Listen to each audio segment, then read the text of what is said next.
আজকের বর্তমান পরিস্থিতিতে ইহুদির চক্রান্তে আজকে দেখবেন একটা বক্তা আছে বিরাদার রাহুল জাহেল, হ্যাঁ একটা, আর একটা শওকতের বেটা ইয়াসিন মূর্খ,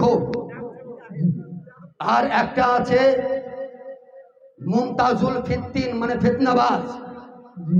নাড়া আরবি যদি দেওয়া হয় এদেরকে কসম খোদা, এদের বাপ দাদু 14 গোষ্ঠী পর্যন্ত এক লাইন পড়তে পারবে না।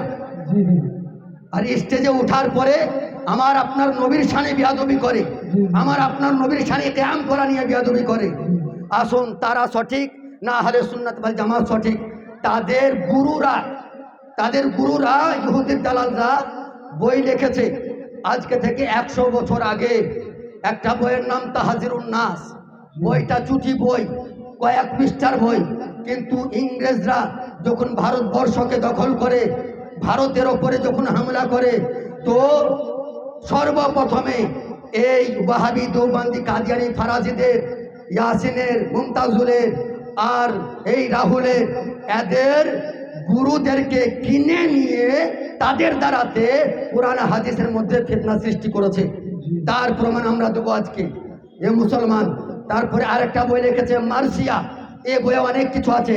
আমাদেরকে মুশরিক বলে, মাজার পূজারি বলে, আজকে মাজার পূজারীকে মুশরিককে তাদের বই থেকে তাদের পোল আজকে খুলবো।